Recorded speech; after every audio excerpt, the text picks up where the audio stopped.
Hi everyone, my name is Vladimir Korikov and welcome to my course Fluent Validation Fundamentals. I'm very excited to share this course with you. Validation is a surprisingly complex topic. Even though we all work with validation on a daily basis, it's often hard to choose between multiple, seemingly equally valid approaches to validation.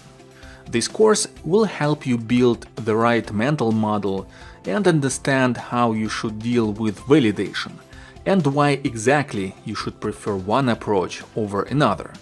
You will learn about the foundational principles of validation, how they relate to domain-driven design, and how to use the Fluent Validation Library to apply those principles in practice. Some of the major topics that we will cover include the Fluent Validation Library, Always Valid Domain Model, the Value Object Design Pattern, and explicit application errors. By the end of this course, you will know everything needed to start applying proper validation techniques with the help of the Fluent Validation Library in your own projects. Before beginning this course, you should be familiar with the C# programming language and ASP.NET. I hope you will join me on this journey to learn about validation here at Pluralsight.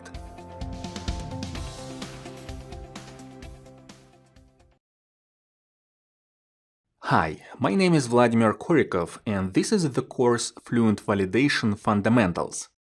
Validation is a vast topic. There are multiple frameworks in .NET, including Fluent Validation and the built-in .NET data annotation attributes that you can use to validate user input, and it is quite hard to navigate around those frameworks. But technical complexity is not the main obstacle in the path of mastering the topic of validation. You should also have the right mental model around this subject. Such a mental model will help you to understand how you should deal with validation and why exactly you should prefer one approach over another.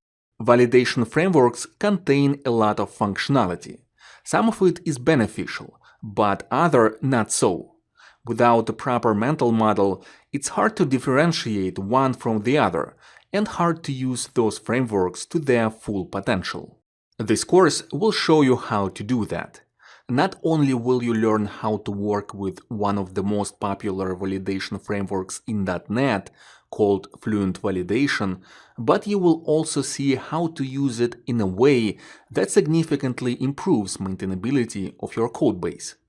Along the way, you will learn about validation in general and how to combine it with domain-driven design principles. Overall, this course is a complete guide to validation in .NET. Here's the outline of this course. In the first module, we will review the sample project we'll be working on throughout this course, and we'll take a look at some naive validation techniques that we could employ in that project, so that we have a baseline to work with. In the next module, we'll discuss the features of the Fluent Validation Library, and we'll see how we can apply them in our project. The module after that is going to be a deeper dive into the Fluent Validation Library, where we'll discuss how to integrate it with ASP.NET Pipeline and dependency injection. Next, we'll talk about validation in general and how it relates to domain-driven design. After that, you'll see how to combine the Fluent Validation Library with domain-driven design patterns, such as value objects. Finally, the last module is a deeper dive into the topic of domain-driven design and validation. Conceptually, you can split this course into two parts. In the first part, I'll describe the Fluent Validation Library and its features without interjecting too much of my opinion on which of these features you should use and which you should avoid. So if you just want to learn about this library, you can watch this first part and skip the rest. The second part is going to be an opinionated approach to this library, where I'll show how I recommend that you use it to maximize your code maintainability. I'll also provide some theory behind this approach and explain how it relates to domain-driven design. For this course, you will need a basic knowledge of ASP.NET Core. For the second part, you will also need a basic knowledge of domain-driven design. For more information about DDD, I recommend my Domain-Driven Design in Practice and Refactoring from Anemic Domain Model courses. We will talk about the concept of validation in depth in part 2 of this course, including how it relates to domain-driven design. For now, I'll give a basic definition that will suffice for the purposes of part 1 of this course. So, what is validation? Validation, also known as input validation, is the process of ensuring that some data is correct. Note that the definition of correctness is different for each application, hence the specific validation checks also differ from project to project. They depend on business requirements posed to your application. Also note that in theory, data that is being validated could be any data, but in practice, the process of validation comes down to checking data that enters your system from the external world, not data that is already present in your system. Hence, I'm using the notions of validation and input validation interchangeably. The word input here means data that is being supplied to your system from the outside. Typical examples include data that users submit to your web application or data from some message queue that your application is subscribed to. We will talk about this distinction between external and internal data validation in more detail in later modules. Let's now look at the sample project we'll be working on throughout this course. This project is a student management system with this pretty simple domain model. There are 3 classes here: student with email, name and address, course with the name and the number of credits, and enrollment of students in courses. The enrollment class also contains a grade, either A, B, C, D, or F. The source code for this course is available on GitHub. You can use this short link to access it. By the time this course goes live, this repository will contain code from all modules. You can navigate through those modules by exploring the commit history. I will organize all commits such that you will be able to roll back changes to the start of a specific module. You can also navigate the list of releases in the GitHub repository, which is this link right here. This page will show a list of tags, each containing the snapshot of the source code as it was by the start of each module. You can download that snapshot using these links here. Alright, let's now look at the code itself. This is our sample solution. There are 2 projects here. In the domain model, we have the student class that consists of email, name, address, and the list of enrollments. It also contains a method for updating its personal information and another one for enrolling into a new course. This is the course domain class. Very simple, as you can see, just the name and the number of credits. And here is the enrollment class, which is also very simple. We create instances of this class when we enroll a student into a course. This is the grade enum, and this is the entity-based class where we keep the ID and the equality comparison logic, which is the same for all entities in our domain model. The second project is ASP.NET Core API. This is the student controller where we define all the use cases relevant to students. The register method accepts the information about the student, uses it to create a new student, and saves them to the database. It then returns the ID of the newly created student. This method edits the personal information of the student, namely their name and address. It retrieves the student from the database, changes their information, and saves them back. This is the enrollment method where the client passes the list of courses to enroll the student. This list also contains grades for each course. We retrieve the course from the database, parse the grade into an enum, and call the enrollment method on the student object.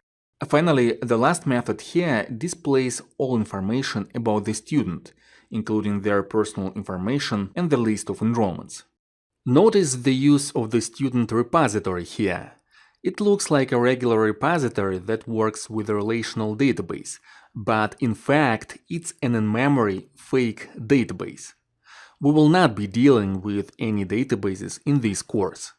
The repository works similar to a typical ORM though, so there will be no difference from a client code perspective. This repository maintains a list of students. There are 2 students by default, Alice and Bob. These 2 methods create the corresponding students. Let me move these strings to separate lines. Here too. Good. Notice that to set the student ID, the repository uses reflection. That's because the properties setter is defined as protected, and so the client code doesn't have direct access to this property. It might look like a hack, but that's exactly how ORMs such as nHibernate and EF Core set up entity IDs as well. This code just emulates the ORM behavior. And so when the client code asks the repository for a student, this repository looks in the in-memory list of students. When the client code needs to save a student, the repository first looks if that student is new, meaning it doesn't yet exist in the database, and if it is new, the repository assigns an ID to it. For that, the repository maintains a variable with the last assigned ID. Notice that this code also emulates the ORM behavior. ORMs differentiate a new object from an already existing one by the ID field, and if you choose to assign IDs using the database identity feature, the ORM sets the ID after you persist the object in the database. Finally, after the ID is set up, the repository deletes any existing students that have the same ID and replaces them with the student passed as the argument. Let me show you how this all works in practice. Running the application, I have a Postman collection ready for us to test the solution. For example, this is how the get method works when we want to retrieve the information about Alice. We can also register a new student, say Carl Carlson. Hit send, and you can see that the API returns a 200 response, which means success, and it also returns the ID of the newly created student. We can use this ID to look at Carl's information. And here it is, the name, email and address. We can modify Carl's name using this API endpoint. Here the difference is this junior suffix. Let's go back to the get API, and you can see that the suffix was successfully saved. The last API here is the enrollment API, where we can enroll the student into new courses. Let's say that we want to enroll Carl in calculus and literature. And after we go back to the get method and refresh the response, you can see that it now shows Carl's enrollments. All the data that we sent with API requests gets materialized into classes like this. These are data contracts, or data transfer objects, DTOs for short. These classes define the contract between the client and the server, namely the structure of requests the clients send to the server and the structure of responses the server sends back. This one file contains all the data contracts in our application. Let's go over the remaining code in our solution. The course repository works similar to the student repository, but it's simpler. It only contains the getByName method. This is the startup class where we set up dependency injection for the 2 repositories. We also use a custom exception handler that transforms all unhandled exceptions into 500 responses. The 500 response code corresponds to an internal server error. Alright, that's it for the sample project's functionality. Let's now discuss it in terms of validation logic.